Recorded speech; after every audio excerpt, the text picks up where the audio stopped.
Welcome to the official YouTube channel for the Colin Cowherd podcast. Go on, hit the subscribe button. There you go, right down there. If you want to be among the first to hear my weekly takes, NFL, college football, more, right there. One of my favorite people in television I've ever worked with is Michael Mulvihill. Ratings, insights, analytics at Fox TV. Fascinating listen. Caitlin Clark, NFL, college football, the future of streaming in sports, all of it with Michael Mulvihill. Before we start, grab your smartphone and download the Game Time app. It takes 90 seconds. You'll never have to worry about a ticket to a big event again. You'll never have to worry about a ticket to a big game again. Game Time is fast, in fact, the fastest and easiest way to buy tickets for sports, music, comedy, theater events near you. It's awesome. Last minute seats, Game Time, download the Game Time app. They have zone deals. You pick the section and Game Time picks the seats for big time savings. Take the guesswork out of buying tickets with Game Time. Download the app. The redeem code is Colin. So you download the app, you create an account. The redeem code for $20 off your first purchase is COLIN. It is so easy. You can do all this in about 3 minutes.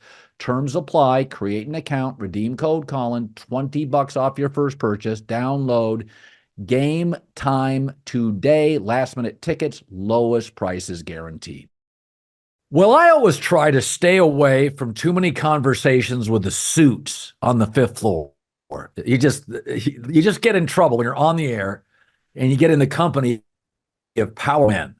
And Michael Mulvihill, the president of Insights and Analytics at Fox across the board, is one of those powerful guys. But he's so disarming, first of all. And second of all, he's got, it's a perfect title, Insights and Analytics. And there's so many things. I don't really talk a ton about my industry. If I do, Michael's the guy at Fox that I talk to. So there's a kind of a myriad of topics here. Let's start with something we've never seen before, Caitlin Clark. Now, years ago, when Tiger Woods came into golf, there was this sense that, golf ratings are going to explode. And my takeaway was, no, when Tiger leaves, 3 million people take up golf a year and 3 million people quit. It's hard. But there are these Caitlin Clark, Michael Jordan figures in our life that are just unique and spectacular. Women's ratings have been growing. Do you see Caitlin Clark as the creator of a new reality? Or to some degree, she's just a spectacular unicorn with her style, tenacity, and excellence for multiple years? That's a great place to start. And first of all, thanks for having me. Really enjoy doing this with you from time to time. I also try to avoid having conversations with powerful people up here on the fifth floor. So you and I have that in common. Look, certainly this is a unique moment in the evolution of interest in women's sports. I don't think we've ever seen such a groundswell in interest across certainly basketball, collegiate volleyball, international soccer. I think what we're seeing is the payoff of literally over 50 years of Title IX and the way that that's changed the way that girls have access to sports and the way that both men and women think about women's athletics. And it's brought us to this moment where college basketball ratings on the women's side are up 60% across all networks. And Caitlin Clark's game on Sunday against Ohio State did almost 3.5 million viewers. And I think your question is the right one. What does this mean going forward? And is Caitlin a unicorn? And I don't think she is. I think that what she is she's at the forefront of an evolution in the skill level that we see in women's basketball. Yes. And the players that are coming up behind her, whether that's Paige Beckers, who's coming back for another year at Connecticut, or Juju Watkins, who has several years to go at Southern Cal, and obviously they'll be part of the Big Ten next year. I think she's just on the leading edge of a new generation of players that are elevating the game. I think Tiger Woods is an interesting precedent as well. I think you could even go back as far as the 1980s NBA, where Magic and then Jordan entered the league, and they were at a skill level that we hadn't seen before, but they just represented an evolution of the game that then continued even after they had moved on. So I think once Caitlin moves on to the WNBA, I'm not sure that we'll see viewership at the collegiate level that's exactly what we're seeing this year, but I don't think it's a reset back to where we were 5 years ago either. I think a permanent step forward has happened, and we're still going to see some pretty strong interest in the future. Yeah, and I also think men's and women's college basketball ratings will be closer. One, to your point, the evolution and progress and development of women's basketball. We got 40, 50 years of young ladies being encouraged to be athletes, and we're seeing the payoff. But I also think there's a reality about the NBA and college basketball. It's unlike college football and the NFL. They don't work together. The top four picks in this past draft in the NBA came from four different leagues. It's too much. It's a turnstile. When you add the transfer portal to the one and done, if I can't name three Duke starters, but I can name two Iowa women's starters, that tells you what's happening. I would argue the G League, I think the NBA Adam Silver has always had a little bit of a chip about college basketball. Now players are getting paid in college basketball, so maybe it's a different vibe. But I think the G League was created to give talented basketball players who perhaps didn't want to go to college real money and real opportunities without having to pass through college basketball. But I do wonder, Michael, if that's hurt the college game and the pro game. I've often said, I know Zion for one reason, Duke. He goes to the G League, he's Jalen Green. What do I know? I know Jalen Green's talented. I didn't watch him in college. I don't think men's college basketball, barring a transformational figure, and I think Zion was, I think men's basketball and women's basketball are going to be semi-close here on out. Am I wrong on that? I don't think you are. And in fact, I think when we look ahead to March Madness this year, I think the difference in viewership, which is what I spend all my time thinking about, the difference in viewership between the men's national championship game and the women's national championship game, I think it's going to be closer than ever. Last year that margin was, I think, about 4 million viewers. This year, the women's national title game will be on broadcast. The men's national title game will be on cable. That makes a big difference. If Caitlin gets to the championship game and plays a big brand name school, I don't know that that necessarily means that the women's game is going to outrate the men's, but I do think that margin is going to be tighter than ever. And I think you're right. I mean, I think a lot of what we see on the women's side, we're seeing elements that we used to associate with men's college basketball decades ago. What I mean by that is that you've got stars who play 4 years. Caitlin Clark could have chosen to come back and play a fifth year. The nucleus of top teams stays together longer. You can build rivalries. If Caitlin Clark plays Angel Reese in this year's tournament again, wow, there's a carryover effect from yeah, this year's tournament, and that's become really, really rare on the men's side.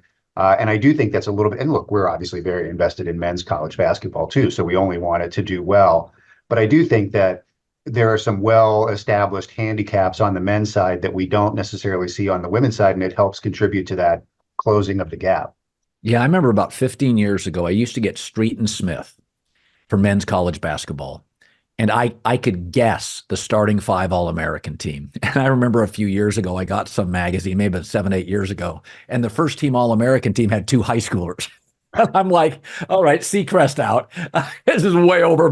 I'm not going to go online. When high schoolers are first team All-Americans, it's like I give up.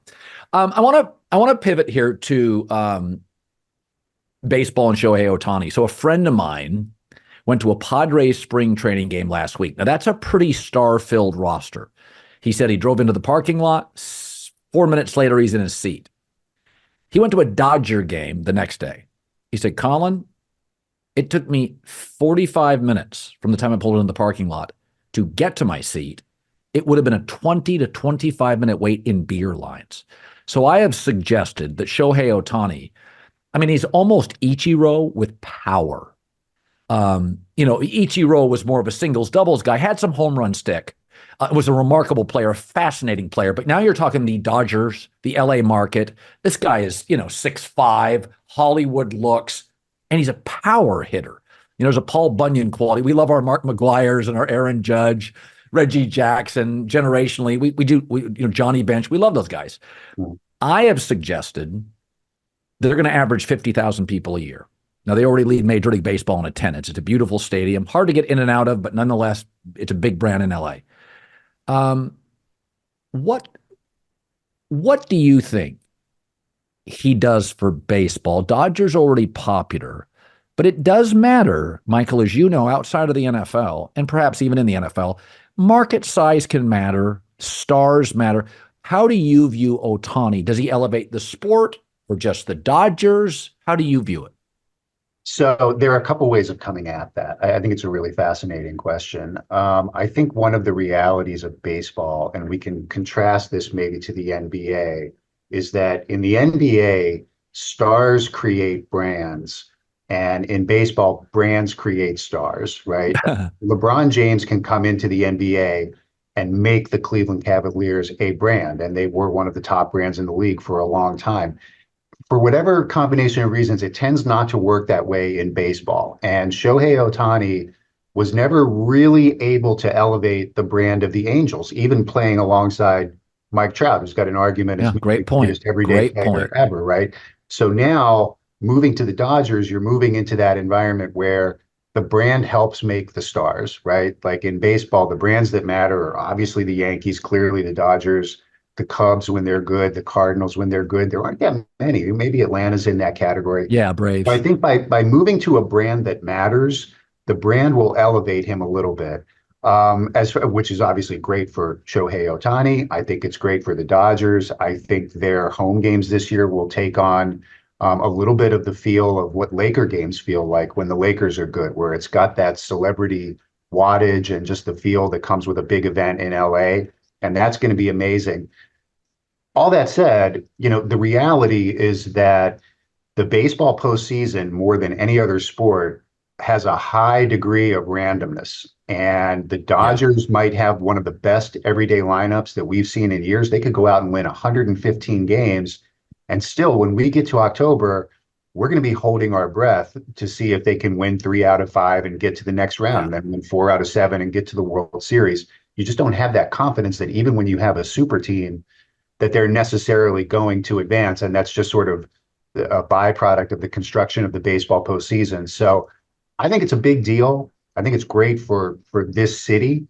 But as a part of the company that's the rights holder to the World Series and has been for a long time, I think we have to sort of moderate our expectations for what Ohtani can mean, because it's just the nature of baseball that you still have a reasonable chance that no matter how good the big brands are, there's still a path for Arizona and Texas and smaller, more Sure. teams that win 87 games to get to the World Series. Yeah, and I think the quirkiness and the randomness of baseball is what really separates it. It's not as predictable. Um, I mean, it's funny. The Yankees had finally a really down year, and people are, driving to the precipice of the cliff. The Yankees are done. I'm like, folks, they've had one bad year in like 12. Like, slow down, they'll be fine. Um, so I want to talk college football. In my space, as you know, I was taught a rule very quickly in sports radio, and I consider my FS1 show. It's just sort of a radio TV combo, right? It's a simulcast. Play the hits. And so I do about 65% of NFL. It's the hit. And during the Alabama and Georgia dominance, and I love college football, I think you know that, I scaled back for about 8 to 10 years. I felt the sport was very regional. And I had said continually, you have to have USC, Texas, Michigan. They have to win too. This past year, although USC wasn't good, it felt much broader. And so I increased significantly my college football talk. My guess is I will double it this year based on taking the 4 biggest brands of the West into the Midwest, Texas, Oklahoma, into the best conference, or, depending on the year and the teams, the SEC. As a company, it has been suggested to me, because the ratings were up this year in college football, that it could take a precipitous jump this year and really stabilize and confirm it is the second most watched sport in America. So A, is it now clearly? And B, do you suspect that's where we're going with a convergence of big brands into new conferences? Yeah, not only was viewership up last year, you can go a step further. Viewership for college football last year was the highest it's ever been. So this is the most watched Wow. season of college football ever. Wow. I didn't know that. Do you think that there's been sort of a nationalization of interest Yes. that will be Perfect. enhanced by those West Coast teams coming to the Big Ten? I think just from a television perspective, a lot of what's changed is that we don't do regionalized college football windows anymore, and we haven't for some time. So every game is going to a national audience, and more games are coming to broadcast TV. I think Fox has been, it's self-serving for me to say this, but I think we've been an important player in that because we've moved our best games to noon, which means you now have great games at noon, great games at 3:30, and great games in prime time. And so it creates a better day of college football, and you're seeing more time spent with the sport. I actually think right now, and I'm like you, I went through a period where maybe I was a little bit bearish on college football, really preferred NFL Sundays. I don't think there are any better days in sports now than college football Saturdays because you have so many games, so much available to watch, so much available to bet on if you're a person who's inclined to take a little action on some of these games. And I think every college football Saturday is now really on par or even better than the Thursday and Friday of the first weekend of March Madness, which you just think of as a feast of all day sports viewing and sports betting. So I think college football is in an incredibly healthy place. The expansion in the Big Ten, what it means for us, and this is what you were alluding to earlier. Now you've got Ohio State, Oregon as a game that's on the schedule next year. USC, Michigan is a game that's on the schedule next year. You're going to have these inter-regional rivalries and huge games that weren't previously possible. I would imagine most of the people listening aren't aware of this, but the way that college football games get assigned across the networks is that we literally go through a draft, right? So in the Yeah. Big Ten draft, Yep. Fox has the number one pick. We take Ohio State, Michigan. The networks take turns drafting, and that's how the games are assigned, which is a little bit different than the NFL. You still do that. Oh yeah, it's one of the most interesting. When are you doing that? What day? What weekend? It's a couple of weeks out because now that CBS is a partner with us in the Big Ten, they obviously get very busy around March Madness, so it's going to probably slow the process down a little bit. So we're a few weeks away from starting that college football draft. But there are games on the draft board this year that in the old Big Ten, you would have thought this is the second or third best game in the pool. And this year, those games may not go till sixth, seventh, eighth, ninth. I mean, the depth of quality games, the number of games that I would feel comfortable putting in a Fox noon window, which is our showcase window, there are at least 40, if not 50 games like that. I Wow. would imagine that in the Disney offices, when the ESPN folks look at the SEC schedule now that they've got Oklahoma and Texas coming on board, they probably feel the same way. I mean, the depth of great games in those two conferences is just extraordinary. I think, and look, I understand people have there's a lot of complexity around NIL, and now there's the possible unionization of college athletes, and there are a lot of important issues playing out in the collegiate space. But I think just in terms of a television product, college football's never been stronger, and I think it's going to be even stronger this fall. So, obviously, the Dallas Cowboys, when they're viable, rate very well with the NFL. And there are markets right now that are underachieving. Chicago, New York. You just wish the teams were better. I've always argued it's hard to understand how big the influence of the 49ers is unless you live out west. If the Niners are playing in your stadium, they've got 40% of the seats. Other than maybe Denver, they're the Yankees of the West Coast. That they literally fill your stadium. So I've always thought the Niners were undervalued as an NFL market. San Francisco's obviously a big city. And I do wonder about Pittsburgh, that was so dominant for years, but it's a small city relative to other big markets. So if I said to you, six best, if Fox could pick, and now these days you guys share AFC and NFC. If I said to you, all things considered, market, brand, quarterback. Can you unveil like the top 6 or 7 picks in this league? Yeah, that's an interesting way of framing it, right? Because there's a very clear top two, and then there's a gap, and it's sort of an open question as to what team might step up and become the third most powerful brand. Because for years, at least on the NFC side, it was Dallas and Green Bay. Well, on Yep. the NFC side, it's still Dallas. It's probably always going to be Dallas. It could be Green Bay again, but I think right now there's a little bit of a blank space that some team could step into and become that third marquee brand. Certainly, it's been Dallas for a long time. Now, Kansas City's right alongside them. I think when we talk about our schedule and when we talk to the league about what we would like to have for next season, Dallas and Kansas City very clearly have separated themselves from the rest of the league. And then there are a number of teams that have the potential to become that third marquee team. Philadelphia definitely is one. Yes. Philadelphia was a holding penalty away from sending the Super Bowl to overtime 2 seasons ago.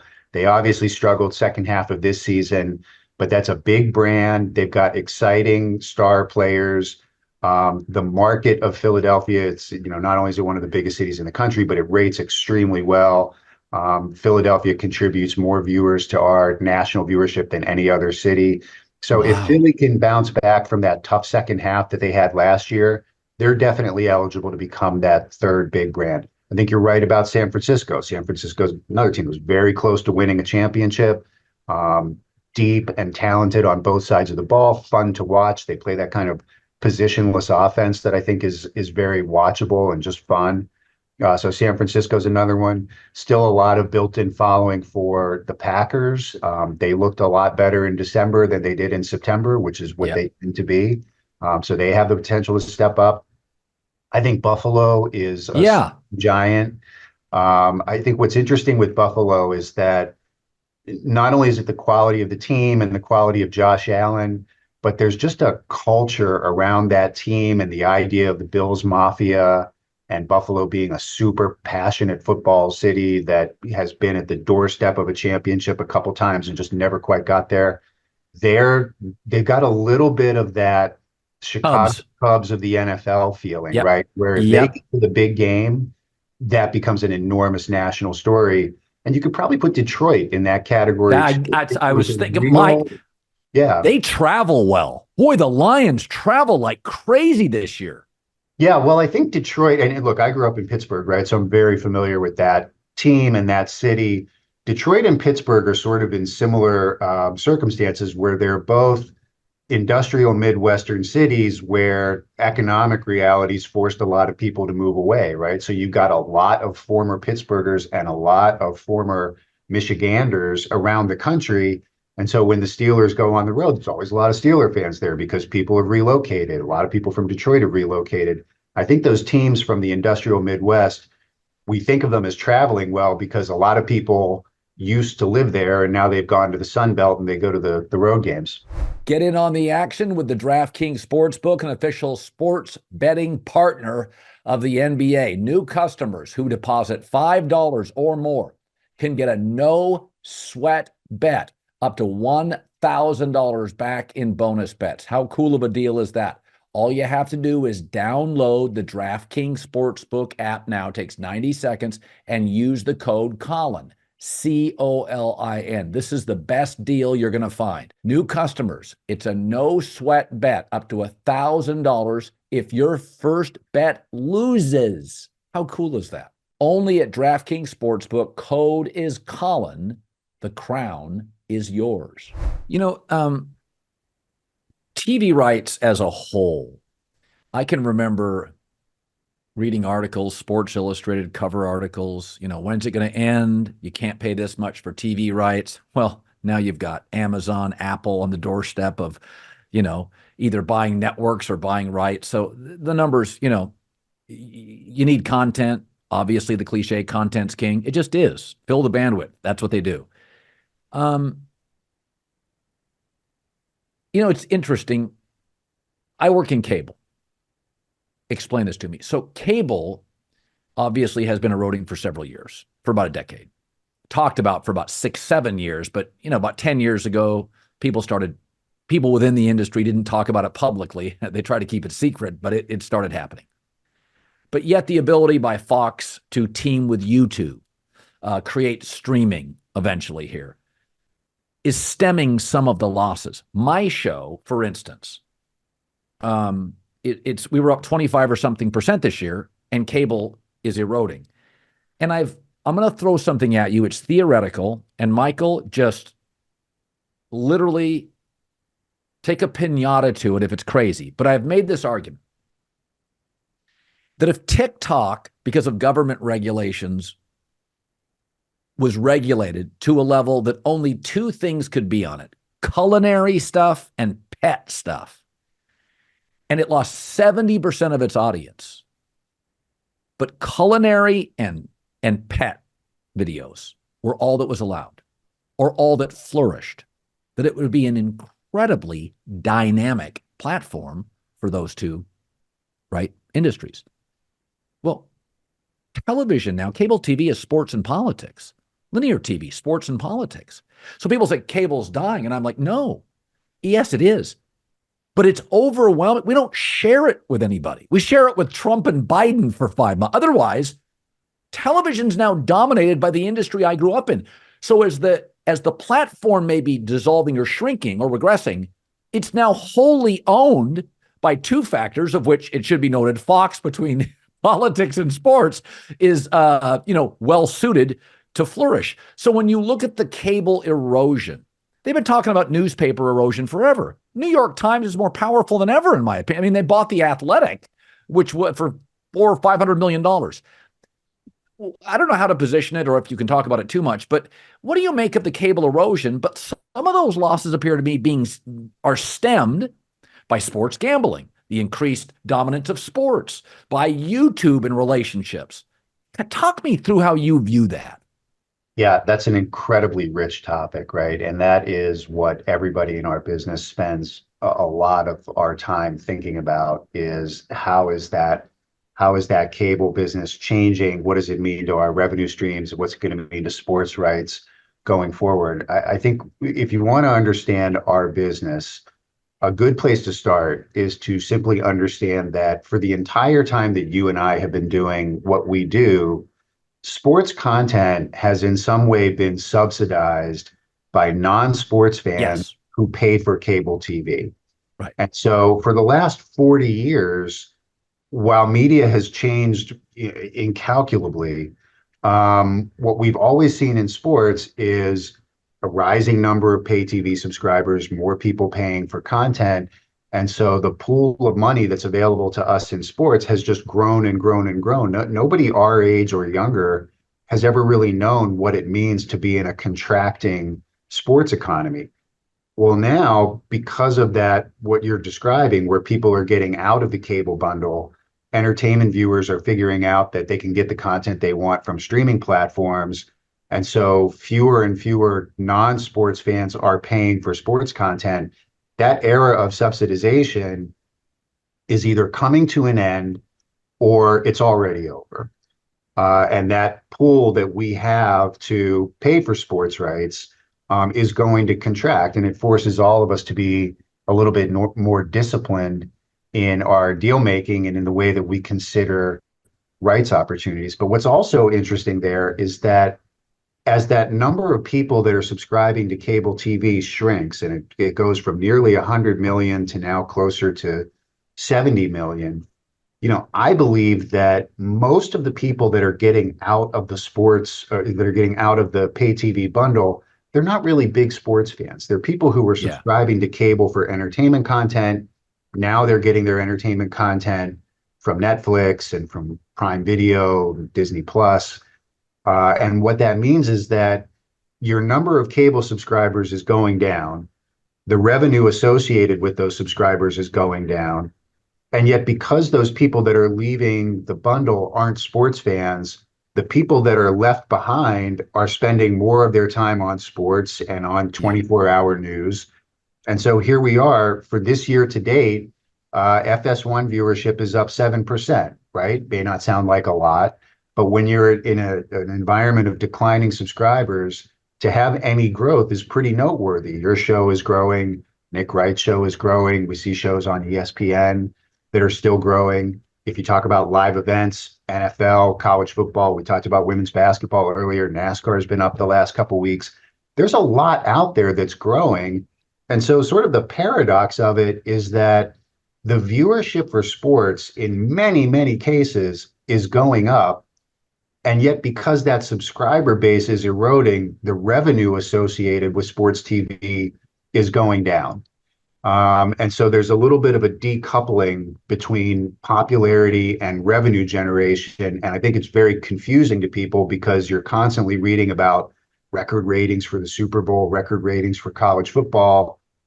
And yet we and companies like ours don't necessarily have the same the revenue streams that we draw on to make these deals aren't as powerful as they were even just a couple of years ago. So that's a transformational change. I think it's a major adjustment for people who do what I do and who have only ever known an expanding sports economy. And it's going to affect all of us, right? It affects what's available to spend on rights. It affects what's available to spend on talent. It affects people like me, right? Like we all are going to have to sort of re-demonstrate and reestablish our value because we can't just rely on the rising tide of growing cable revenue. So that's kind of a long explanation, but that's probably as best as I can put it. So if I'm Lachlan Murdoch, what you're telling me is I've just got to make really smart choices. And in some instances, I have to let some stuff go. So I'm going to do NFL, college football. We've always had a history of NASCAR, World Cup, love to have the World Series, but it probably means we're not going to bid on the NBA. I mean, right now, bang for the buck, our women's college basketball is the best value in the world of what ratings to, what we paid for it. Doesn't that just come down to like any business? I don't want to simplify it, but I'm a simple guy, that you just have to make more prudent choices. You've got to let stuff go. I mean, like baseball is a great example. Like if we're losing 120 million, we just can't do that anymore. We'll just take fewer games. Doesn't it come down to just choice? We're not getting out of the sports business, but we may just get out of some of the sports businesses. Yeah, it's just a matter of discipline and priorities, right? And I think it's important to recognize that our priorities are not going to be the same as another company's priorities. That's right. So that's certainly not to single out the NBA or any property, but there are going to be things out there that one company will decide isn't essential for them, and another company is going to believe it absolutely is essential for their planning and for their strategy. We were born to do football, right? Fox Sports was created when we got the rights to the NFL, starting with the 1994 season. And I don't think we've ever really moved off the idea that our identity is wrapped up in the game of football. And that's very much where we want to be. Just recently, we did an analysis where we found that a majority of sports viewing across the entire calendar year is now viewing of football. Right. Yeah. So across the 12 months of the year, I think 52% of all sports viewing is NFL, college football, and you can throw a little bit of spring football in there too. I think when we talk about the power of sports on television, what we're often really talking about is the power of football, right? Football has become sort of a stand-in for the strength of the sports business in general. So from our perspective, we really identify with football. That's what we build our brand on. We're very much aligned with the fortunes of the game. What's good for football is kind of good for Fox. And that's probably where our investments are going to continue to be predominantly. And again, that doesn't mean that there aren't other sports that aren't incredibly valuable, but I think another company might value them differently than we would. Baseball, hockey, and the NBA are increasingly international, global sports, whereas the NFL is wholly domestic, although they are pushing to be in Europe, but it's on their terms. I've said this about the NBA. I love international players because they play against older men when they're younger. They come in battle-tested, mature. Like when you and I travel to Europe, we tend to be more focused. We have an itinerary. We stay on it. We just don't ad lib like we do here in the States, right? So the players come over, they bring a family member or two, they sleep, they play basketball, they train. They're very focused. They're very mature. I think European kids, they smoke a little earlier than ours. They drink with their parents when they're 15. It's a different lifestyle, a different culture. My mom told me a lot about that as a British mother. Um, I wonder about the NBA. I think international sports make the sports better, but not necessarily from a rating standpoint as viable to the networks. Like I think the NBA, the ability for Wemby at 7'4" to come down, he's got handles. He can break a guy off the dribble and hit a three. Chet Holmgren. It's insane. I mean, these guys were all back to the basket guys 10 years ago, 12 years ago. Is it possible that the globalization of sports, though it could be good for revenue and shoe sales and the aesthetic, the quality, is not necessarily great for domestic ratings? It's an open question, right? And I wouldn't dig in too hard or take too firm of a position on it, but I think you are on to something that's pretty interesting because I just personally, as a fan and a viewer, I think Wemby is incredibly compelling and incredibly entertaining. I can't wait to see what he can do for the next 10 years. But to sort of go back to where we started, I think there's a lot of value in a kid from Des Moines, Iowa, who plays for the Iowa Hawkeyes for four Yeah. years. And we just know that brand and we know that Yeah. conference. We sort of know what it represents. And when Caitlin Clark goes to the professional level, she brings the benefit of those 4 years of playing for a really well-known American university with her. So I wonder about that too. We're not that far off from an era of basketball that will be post LeBron and post Steph. And the dominant players, it seems, are going to largely be players who learned the game and grew up outside of the United States. And I, as I say, I'm not taking a position that that's necessarily bad for the game, but I think it's an open question. It's going to be fascinating to see how accepting broad American audiences are to that. If I have a couple good rants next week, I know you're the president of Insights. Could I be like a VP or something? If I'm insightful, is there a way to get into that club? Do you have like people under you that are also insightful? What's going on there? Everybody who works for me is insightful. I just ride their coattails, right? I say what they tell me to say. Well, he's one of our favorite people, Michael Mulvihill. Follow him on Twitter, president of Insights and Analytics at Fox. This is so much fun. I know this is the world you live in, but I do think there's an increasing interest in this. And for instance, when Eric Shanks or a Lachlan Murdoch or a head of a department comes to you, are you giving them things that are happening now? Are you giving them trends?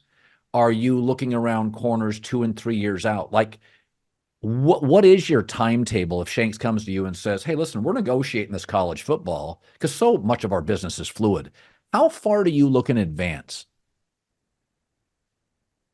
Well, look, the answer is all of the above, right? Like we're trying to anticipate what's going to happen in the next 6 months, and we're also trying to anticipate what's going to happen on a 5 to 10 year horizon. I think that media is changing. Obviously, it's evolving all the time, and it changes so rapidly that there is a limit to how far out you can even Right. try to look.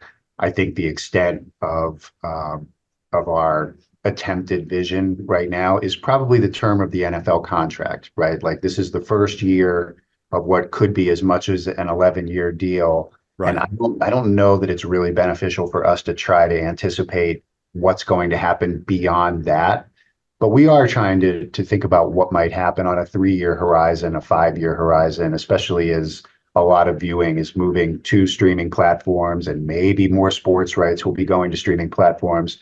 So I would say we're typically thinking in a window of anywhere from the next 3 days to maybe the next 5 to 7 years. And beyond that, somebody smarter than me can think about what the future beyond 7 years looks like. I mean, it's hard enough just trying to figure out next season. In the place of a lack of leadership, college football to some degree does feel ruled not controlled, but certainly somewhat choreographed by networks. They don't have a president. It's a $7 billion a year business. They have no president. It's why boxing died. Um, I have no problem with that. I have no problem with Fox, CBS, NBC, ESPN saying, guys, you don't even have a schedule maker. Nothing's centralized. Nothing's unionized here. We're going to kind of push you in the direction. I don't think a 14 to 16 team playoff, eliminate most of the bowls, make December and the first week of January, because it's kind of been a dead time in college football. You play the Big Ten championship game, then we all sit around and watch the Sun Bowl. I got nothing against El Paso. I've been there 3 times, but it's like, this is a wide open, we got real estate here. People are on vacation. People are home. Like they're just sitting at home for weeks in December, early January. Is it possible, looking ahead, this college football playoff will not be 12 teams? It could be 16, multiple buys, 24. Or do you think the framework of 12 feels like the future or the near future? Look, I think that you can make an argument for 16. I think it would be tough to go any bigger than that. And I think even at 12, it's difficult to find a place to land all those games. It's difficult because of NFL competition. It's difficult because of the holidays. It's difficult because the athletes are student athletes, right? These kids have to go back to campus and take final exams. So I think there are logistical challenges just in landing a 12-team playoff that maybe aren't widely appreciated, and they're only going to become more difficult as you add more teams.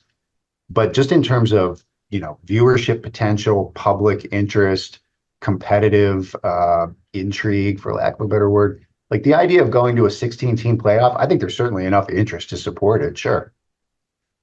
Michael, always a pleasure. A good 40, 45 minutes for our audience.